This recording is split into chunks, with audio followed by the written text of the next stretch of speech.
Welcome to Electro Classes. I am Lokendra Kumar. I am teaching you Fundamental of Electrical Engineering. Last lecture we will discuss about the phasor diagram based numericals, and in this lecture we will discuss about the equivalent circuit and numerical based on the this topic. तो let's start. तो आज का जो हमारा topic है that is the equivalent circuit. और equivalent circuit से एक क्वेश्चन आपके पेपर में या तो न्यूमेरिकल की फॉर्म में या आपके डेरिवेशन की फॉर्म में आपसे पूछ ले जाता है। तो हम इक्विवेलेंट सर्किट हमें क्यों कैलकुलेट करते हैं उसको पहले डिस्कस कर लेते हैं। तो इसमें लिखा हुआ है the equivalent impedance of a transformer is essential to be calculated because the electrical power transformer is a electrical power system equipment for estimating different parameter of the electrical power system which may be required to calculate the total internal impedance of the an electrical transformer being of primary side और secondary side as per the requirement. अभी तक हम लोगों ने जो discuss किया था उसमें क्या था कि आपने प्राइमरी वोल्टेज अप्लाई किया था जो V1 था, वहां से प्राइमरी करंट आपकी फ्लो कर रही थी। प्राइमरी वाइंडिंग का रेजिस्टेंस R1, लीकेज रिएक्टेंस आपका X1 and no load branch में जो करंट फ्लो कर रही थी that is the I node. और उस कोर ब्रांच के जो कंपोनेंट थे उसमें आपके पास R naught that is the core loss component, I naught IC जो है वो आपका करंट का कोर लॉस कंपोनेंट करंट था, and IM magnetising current, and X naught आपका reactance current. E1 is induced in the primary side and I2 dash क्या current था जो आपके I2 का काउंटर बैलेंस कर रहा था जिसको हमने I2 डैश डिनोट किया था। E2 आपके सेकेंडरी साइड का इंड्यूस्ड ईएमएफ है, I2 जो सेकेंडरी साइड में फ्लो कर रही है करंट वो है, R2 आपका सेकेंडरी वाइंडिंग का रेजिस्टेंस है, एंड X2 आपका लीकेज रिएक्टेंस है secondary side, and V2 load के अक्रॉस जो टर्मिनल वोल्टेज है वो है। अब क्या है कि अगर आप देख रहे हैं कि ये प्राइमरी साइड है और दिस साइड इज सेकेंडरी, अब इन दोनों के बीच में या तो ये साइड आपकी हाई वोल्टेज पे होगी या ये वो साइड आपकी लो वोल्टेज पे होगी। सपोज कीजिए अगर ये आपका ट्रांसफार्मर 11 केवी ऑब्लिक 440 वोल्ट का है तो आप देखेंगे कि प्राइमरी साइड 11 केवी पे ऑपरेट कर रही है और सेकेंडरी साइड आपकी 440 पे ऑपरेट कर रही है। अब अगर मुझे इस ट्रांसफार्मर को एनालाइज करना हो तो मैं अलग अलग वोल्टेज लेवल पे दोनों साइड को एनालाइज नहीं कर सकता हूं। तो मुझे क्या करना पड़ेगा, इस पूरे सिस्टम को एक ही प्लेटफॉर्म पे डिफाइन कर लें, या तो हम इसको 11 केवी पे डिफाइन कर लें या हम इसको 440 वोल्ट पे डिफाइन कर लें। तो उसके लिए हमें करना क्या पड़ेगा, इस ट्रांसफॉर्मर सर्किट की मैथमेटिकल मॉडलिंग करनी पड़ेगी। अगर हम 11 केवी पे 11 केवी पे एनालाइज करते हैं तो जितने भी आपके सेकेंडरी साइड के पैरामीटर्स हैं वो आपको प्राइमरी साइड पे रेफर करने पड़ेंगे, या अगर आपको इसको 440 वोल्ट पे आपको एनालाइज करना है तो प्राइमरी साइड पे जितने भी पैरामीटर्स हैं वो सारे के सारे आपको सेकेंडरी साइड पे रेफर करने पड़ेंगे। तो अब हम देखते हैं कि हम रेफरिंग किस तरीके से करते हैं। अब हमारे पास जो इक्विवेलेंट सर्किट है that is the equivalent circuit refer to the primary. जब हमने प्राइमरी साइड पे रेफर किया है तो आप देखें जितने भी हमारे पास पैरामीटर्स थे वो सारे के सारे डैश में कन्वर्ट हो गए, जैसे R2 dash, X2 dash, E2 dash और V2 डैश। हमारे पास यही पैरामीटर थे सेकेंडरी साइड पे। जब हम सेकेंडरी साइड के पैरामीटर को प्राइमरी साइड पे लेके आते हैं तो आपको एक चीज ध्यान रखनी है कि हमारे पास कुछ पैरामीटर R, X, Z, ये तीन कैटेगरी की जो पैरामीटर है ये सेम तरीके से काम करते हैं।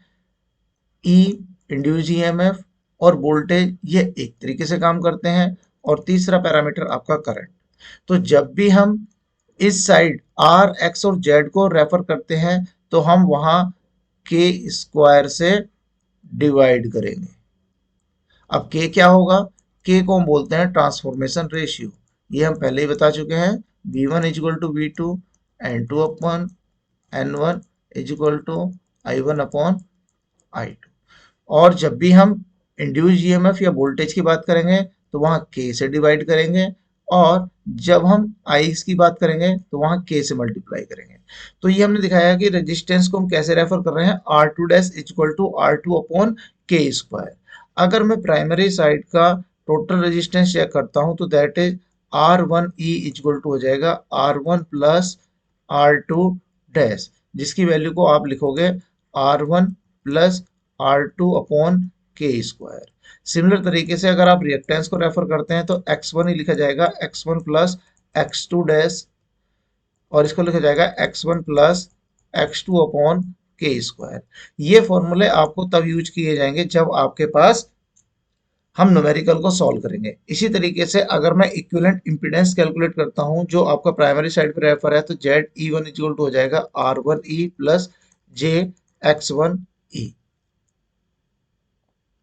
और उसके बाद आपको ये सर्किट ड्रॉ करना है। अगर आपको इक्विवेलेंट सर्किट को रेफर करना है सेकेंडरी साइड पे, तो जब हम सेकेंडरी साइड पे रेफर करेंगे तो जितने भी पैरामीटर हमारे प्राइमरी साइड के हैं वो सारे के सारे डैश में कन्वर्ट हो जाएंगे।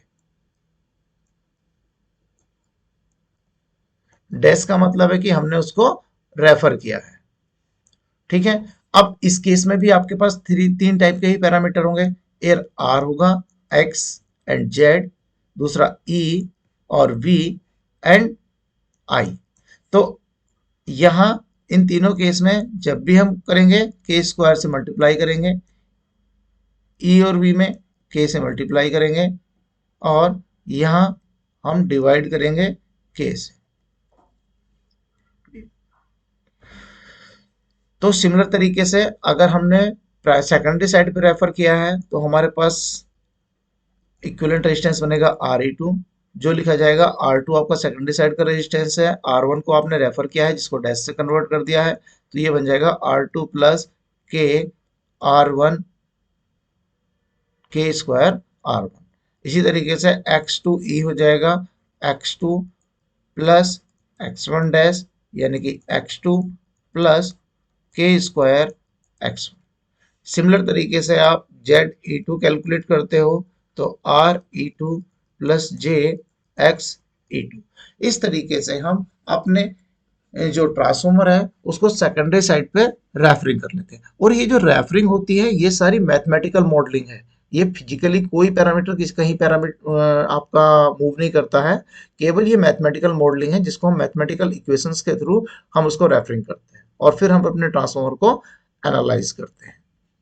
चलिए, तो इस पे बेस्ड आपके कुछ न्यूमेरिकल्स आते हैं, ईकेटीयू में पूछे गए हैं, ठीक है। क्वेश्चन आपके बहुत सिंपल हैं, सीधे सीधे फॉर्मूला बेस्ड है, बस आपको फॉर्मूलों का पता होना चाहिए कि किस तरीके से हम सॉल्व करते हैं। चलिए, तो बात करते हैं। सबसे पहला क्वेश्चन है आपके पास A15 KVA 3300/220 volt single phase transformer has R1।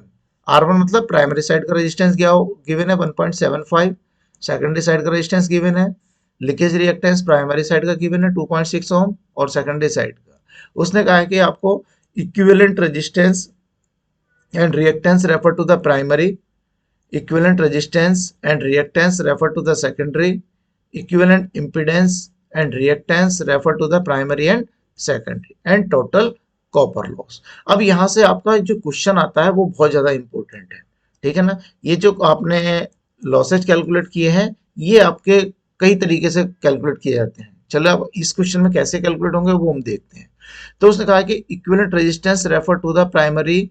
अब प्राइमरी अगर रेफर करना है तो हमारे पास क्या हो जाएगा, R1E is equal to R1 तो आपका वही रहेगा, प्राइमरी पे रेफर करेंगे तो कौन सा रेजिस्टेंस रेफर होगा, सेकेंडरी साइड वाला, जिसको हमने बोल दिया R2।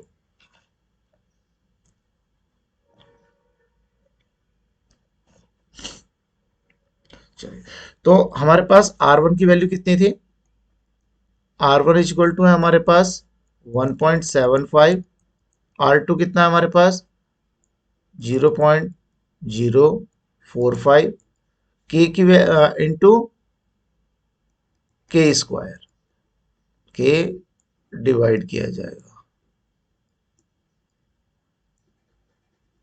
ठीक है जी। अब देखिए, जब हमारे पास के की वैल्यू है तो हम के की वैल्यू निकालेंगे कहां से, हमारे पास वोल्टेज गिवन है तो V2 अपॉन V1 आ जाएगा, यानी कि 220 अपॉन 3300। तो इसको कैलकुलेट कर लेते हैं, तो ये वैल्यू कितनी आएगी, 220 को डिवाइड करते हैं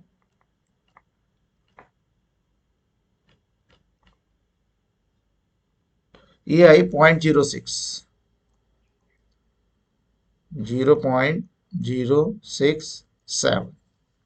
अगर इस फैक्टर से इसको डिवाइड किया जाता है तो हमारे पास क्या बनेगा, 0.0045 डिवाइडेड बाई 0.067 के स्क्वायर से, तो ये आएगी 1.00, यानी कि ये वैल्यू आ जाएगी 1.75 प्लस 1.00, यानी कि 2.75 ओम।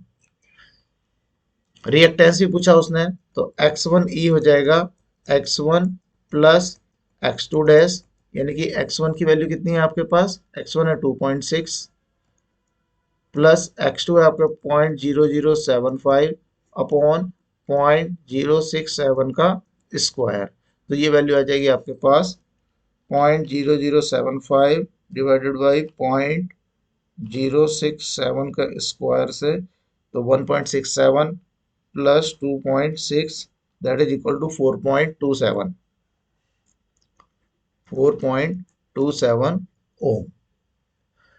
अब उसने कहा है कि आपको दूसरे क्वेश्चन में equivalent resistance and reactance refer to the secondary, ये तो आपका फर्स्ट पार्ट हुआ।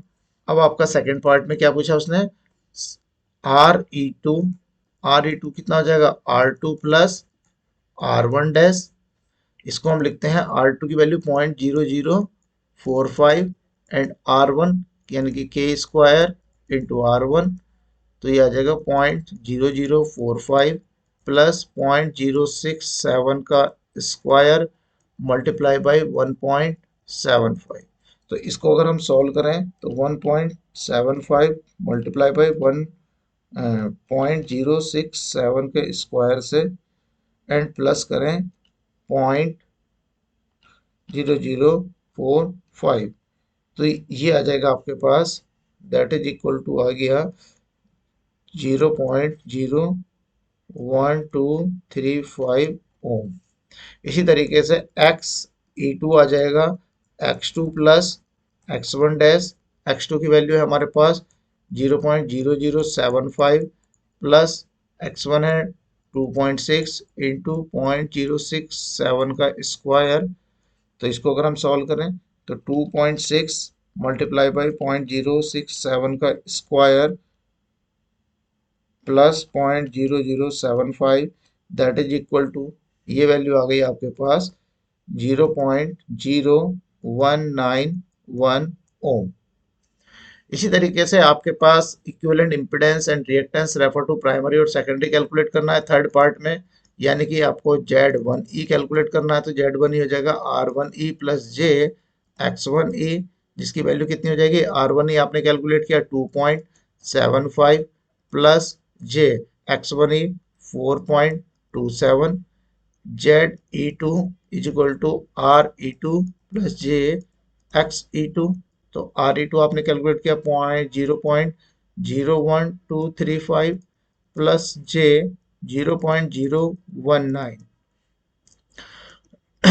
फोर्थ में आपको टोटल कॉपर लॉस कैलकुलेट करने हैं, तो मैं आपको बता दूं कि टोटल कॉपर लॉस के जो फॉर्मूले हैं वो क्या होते हैं। टोटल कॉपर लॉस आप निकाल सकते हैं I1 square R1 plus I2 square R2, या I1 स्क्वायर R1E, या I2 स्क्वायर R2E। आप किसी भी एक फॉर्मूले को यूज करके यहाँ से निकाल लेते हैं। तो आपको पता है I1 कहाँ से निकलेगी, I1 को वैल्यू को निकालने के लिए आपकी जो रेटिंग दी हुई है 15 kVA, यानी 15 इंटू 10⁻³ यानी 1000 अपॉन प्राइमरी, अगर वोल्टेज से आप डिवाइड करेंगे तो आपको प्राइमरी साइड की करंट आ जाएगी, यानी कि 15,000 को आप डिवाइड करेंगे 3300 से, तो ये आ जाएगी 4.45 एम्पियर। अगर आपको सेकेंडरी करंट चाहिए तो I2 इक्वल टू आ जाएगी 15 इंटू 1000 अपॉन 220 है, तो ये आ जाएगा आपके पास 15,000 divided by 220 that is equal to 68.18। तो आपको अगर पावर फैक्टर यहाँ से लॉसेज कैलकुलेट करने हैं कॉपर लॉस, तो ये आ जाएंगे, मैं लिख देता हूँ TCL is equal to I1 का स्क्वायर, I1 मतलब 4.54 का स्क्वायर इंटू R1E, R1E की वैल्यू 2.75, 2.75, तो दैट इज इक्वल टू आ जाएगा 56.68 वाट। तो इस तरीके से आपके जो लॉसेज हैं वो कैलकुलेट हो जाते हैं। ठीक है ना। तो क्वेश्चन बहुत ज्यादा टिपिकल नहीं है, क्वेश्चन आपके सिंपल है, बशर्ते आपको ये पता हो कि आपके फॉर्मूले कौन से वाले यूज होंगे। टीसीएल मतलब टोटल कॉपर लॉस, कंफ्यूज ना होना कि टीसीएल कहां से आ गया और क्या है।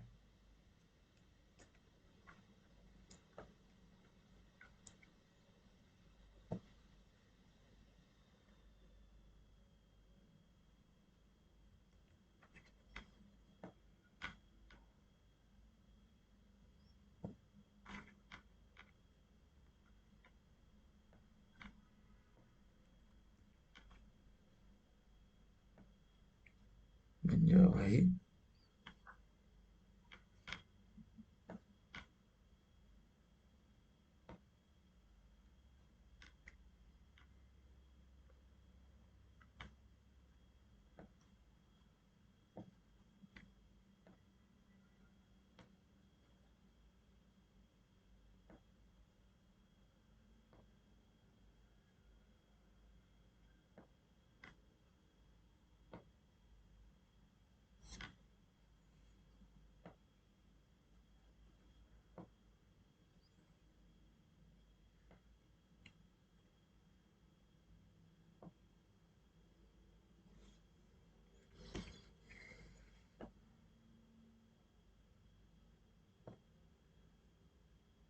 चलिए तो नेक्स्ट न्यूमेरिकल की तरफ चलते हैं।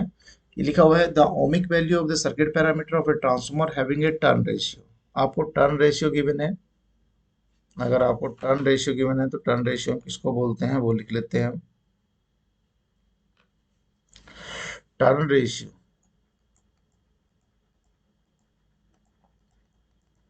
आपको 5 है, और टर्न रेशियो हम बोलते हैं N1 अपॉन N2 को, और K की वैल्यू क्या होती है N2 अपॉन N1, यानी कि 1/5, यानी 0.20।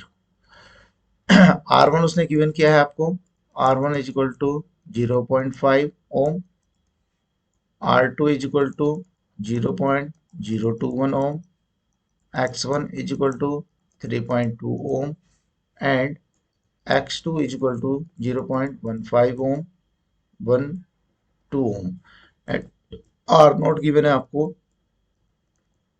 350 ohm। Refer to primary and X2 भी गिवन है 98 ohm। Refer to primary, draw approximate equivalent circuit of the refer to secondary. आपको सेकेंडरी साइड यानी कि रेफर करना है सेकेंडरी साइड, तो आपको RE2 चाहिए, RE2 चाहिए, तो इसका मतलब R2 प्लस R1 डैश चाहिए। तो ये कितना हो जाएगा R2 प्लस के स्क्वायर इंटू R1, और ये वैल्यू कितनी आ जाएगी, R2 की वैल्यू आपको कितनी गिवन है 0.021, प्लस के की वैल्यू 0.20 का स्क्वायर इंटू R1 की वैल्यू है 0.5। तो इसको सॉल्व कर लो, तो ये वैल्यू आ जाएगी आपके पास 0.2 का square multiply by 0.5 is equal two plus 0.021, that is 0.041। तो ये वैल्यू आ जाएगी आपके पास 0.041। ठीक है ना। इस तरीके से हमने सेकेंडरी साइड में जो रेजिस्टेंस है उसको कैलकुलेट कर लिया। अब देखिए, अब हमें सेकेंडरी साइड पे जो रिएक्टेंस रेफर है वो निकालना होगा। तो यहाँ से निकाल लिया हमने Xe2 is equal to X2 plus X1 dash. तो X2 की वैल्यू कितनी हो जाएगी 0.12 प्लस के स्क्वायर 0.2 का स्क्वायर इंटू R1 वो X1 है 3.2। तो ये वैल्यू आ जाएगी आपके पास 0.2 का square into 3.2 plus 0.12, that is equal to 2.48, 248। ठीक है जी, ये हमने रेफर कर लिया है। अब आपके पास आर नोट है, तो आर नोट डैश की वैल्यू हो जाएगी 350 इंटू के स्क्वायर, यानी कि 0.2 का स्क्वायर, और X naught dash equal to हो जाएगा x2। x2 कितना है, 0.2 का स्क्वायर इंटू 98। तो इसको अगर हम निकालें तो 0.2 का square into 350, that is equal to 14, and दूसरा 0.2 का square into 98, that will be 3.9। और तो कोई चीज़ हमें गिवन नहीं है। अगर गिवन नहीं है तो हम इसका अप्रोक्सीमेट इक्विवेलेंट सर्किट ड्रॉ कर लेते हैं, जो आपका सेकेंडरी साइड पे रेफर होगा। तो आपके पास प्राइमरी साइड का resistance, leakage reactance, core branch मिल रिएक्टेंस, जो पैरामीटर हमारे पास गिवन है हम उसकी वैल्यू को शो करेंगे, और जो नहीं होंगे केवल उनकी वैल्यू को हम सिमिलर तरीके से लिख देंगे। जैसे ये आपका R2 है, ये आपका X2 है, ये आपका R1 डैश है, ये X1 डैश है, ये R नोट डैश है, this is X note dash, this is IC, this is IM, this is I note. ये सारी क्वांटिटी डैश में आएंगी। यहाँ आपके I2 dash, this is I1 dash, यहाँ आपकी I2 फ्लो करेगी, दिस इज आपका V2, यहाँ आपका I1 वो E1 dash is equal to E2। तो ये आपका अप्रोक्सीमेट इक्विवेलेंट सर्किट हो सकता है। आप जिनकी पैरामीटर की वैल्यू हमने कैलकुलेट की है उसको आप शो करेंगे किसमें, सर्किट में। तो इस तरीके से आपका ये क्वेश्चन कंप्लीट हो जाता है। अब क्या गिवन है, अब क्वेश्चन गिवन है ए 100 kVA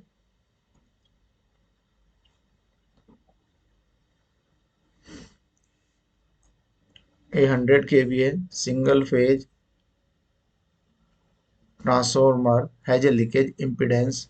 आपको लीकेज इम्पीडेंस दिया हुआ है H we winding, H we winding मतलब प्राइमरी साइड, यानी Z1 साइड गिवन है 0.1 प्लस जे 0.4। अगर आप यहाँ से देखें तो X1 की वैल्यू 0.4 है और R1 की वैल्यू 0.1 है। इसी तरीके से LV साइड का आपको दिया हुआ है, यानी Z2 आपको गिवन है 0.006 प्लस जे 0.015, यानी कि X2 इक्वल टू गिवन है 0.015 एंड R2 आपको गिवन है 0.006। Find the equivalent winding resistance and reactance and impedance refer to HV side, यानी प्राइमरी साइड और सेकेंडरी साइड। अगर प्राइमरी साइड हम कैलकुलेट करेंगे तो X1E हो जाएगा X1 प्लस X2 डैश, और R1E कैलकुलेट करेंगे तो R1 प्लस R2 डैश। इसी तरीके से X2E इक्वल टू हो जाएगा X2 प्लस X1 डैश, और R2E इक्वल टू हो जाएगा R2 प्लस R1 डैश। तो यहाँ से निकालते हैं X1 की वैल्यू हमारे पास 0.4 इंटू X2, X2 अपॉन के स्क्वायर। अब अगर आप यहाँ से देखें तो के की वैल्यू हमारे पास कितनी आ जाएगी, 220 अपॉन 110।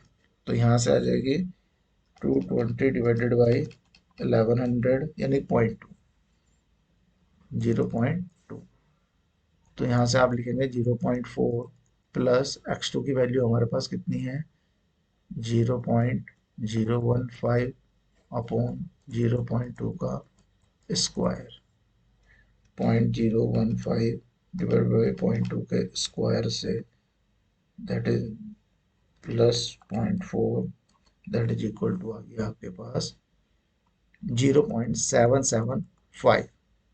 सिमिलर तरीके से आप ये कैलकुलेट कर सकते हैं, तो 0.1 प्लस R2 की वैल्यू 0.006 अपॉन 0.2 का स्क्वायर, तो आ जाएगा 0.006 डिवाइडेड बाई 0.2 के स्क्वायर से plus 0.1, that is equal to 0.25। x2 आपकी वैल्यू है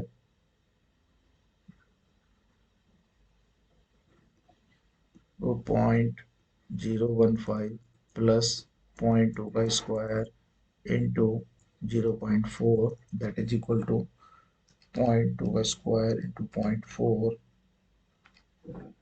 plus 0.015 that is equal to 0.031 0.031। इसी तरीके से R2 की वैल्यू है आपके पास 0.015 प्लस 0.2 का स्क्वायर टू 0.1, तो ये आ जाएगी आपके पास 0.2 का स्क्वायर इंटू 0.1 प्लस 0.015 0.019। तो इस तरीके से आप वाइंडिंग का रेजिस्टेंस, रिएक्टेंस, इम्पिडेंस भी आपको कैलकुलेट करना है। तो आप यहाँ लिख सकते हैं Z1E इज इक्वल टू हो जाएगा R1E 0.25 plus J 0.75 and Z2E is equal to हो जाएगा 19 प्लस J 031। तो इस तरीके से जो आपके इक्विवेलेंट सर्किट के बेस पे न्यूमेरिकल्स हैं वो आपके कंप्लीट हो जाते हैं। ठीक है, अब यहाँ आपको हमने दो प्रैक्टिस क्वेश्चन दिए हुए हैं। एक में आपको क्या करना है, एक में आपको न्यूमेरिकल सॉल्व करना है, दूसरा आपको इक्विवेलेंट सर्किट जो मैंने बनाया है उसको आपको बना के अपनी कॉपी में लिखना है। तो आज के लेक्चर में हम यहीं कंप्लीट करते हैं। अगर आप हमारे क्लास चैनल पे आप फर्स्ट टाइम विजिट कर रहे हैं तो चैनल को सब्सक्राइब और लाइक और शेयर करना ना भूलें।